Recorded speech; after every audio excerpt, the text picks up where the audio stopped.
بسم اللہ الرحمن الرحیم۔ السلام علیکم ورحمۃ اللہ وبرکاتہ۔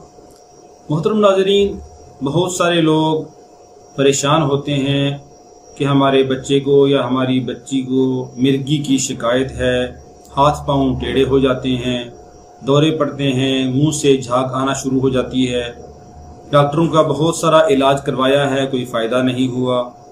آپ ہمیں کوئی ایسا علاج بتا دیں کہ ہم خود گھر میں بیٹھ کر لیں۔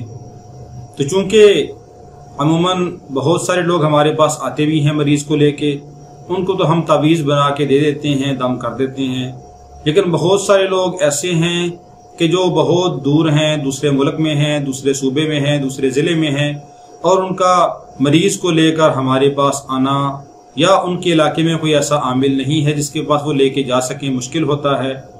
تو وہ یہ چاہتے ہیں کہ گھر بیٹھے ہی ہم خود اس کا علاج کر لیں، اللہ رب العالمین اس کو شفا عطا فرما دے۔ تو اس کے لیے ایک آسان سا حل، آسان سا عمل، ایک آیت کا عمل آپ کو بتاتا ہوں، انشاءاللہ العزیز یقین کامل کے ساتھ کریں گے، اللہ رب العالمین ضرور فائدہ عطا فرمائیں گے۔ عمل کیا ہے کہ 30ویں پارے میں ایک سورت ہے، سورہ بروج۔ سورہ بروج کی آیت نمبر 10 ہے، اعوذ باللہ من الشیطان الرجیم، بسم اللہ الرحمن الرحیم۔ ان الذین فتنوا المؤمنین والمؤمنات ثم لم یتوبوا فلہم عذاب جہنم ولہم عذاب الحریق۔ اس ایک آیت کو آپ نے خود یا کسی اچھے لکھنے والے سے، کوئی آدمی عالم متقی پرہیزگار ہو، قاری صاحب ہوں، ان سے آپ لکھوا لیں۔ لکھوا کر آپ 3 بار اس آیت کو کاغذ پہ لکھنا ہے، ایک کاغذ کے اوپر 3 بار لکھنا ہے۔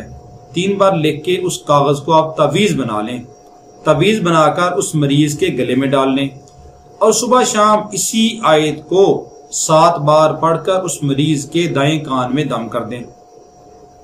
انشاءاللہ العزیز یقین کامل کے ساتھ عمل کریں گے، اللہ رب العالمین اپنے کلام پاک کی اس آیت کی برکت سے ضرور ایسے مریض کو جس مرگی کا شکار ہے ضرور شفا عطا فرمائیں گے۔ اللہ رب العالمین ہر مسلمان کو ہر مصیبت سے، ہر بیماری سے محفوظ رکھے۔ جو مسلمان بیمار پریشان جہاں کہیں بھی ہیں، دنیا کے جس کونے میں بھی ہیں، اللہ رب العالمین سب کو شفائے کاملہ عاجلہ مستمرہ دائمہ عطا فرمائے، ہر ایک کی زندگی میں اللہ برکت عطا فرمائے، اللہ رب العالمین ہر ایک کی پریشانیوں کو دور فرمائے۔ اللہ رب العالمین ہم سب کا حامی و ناصر ہو، ہم سب کو قرآن سے مستفید ہونے کی توفیق عطا فرمائے۔ السلام علیکم ورحمۃ اللہ وبرکاتہ۔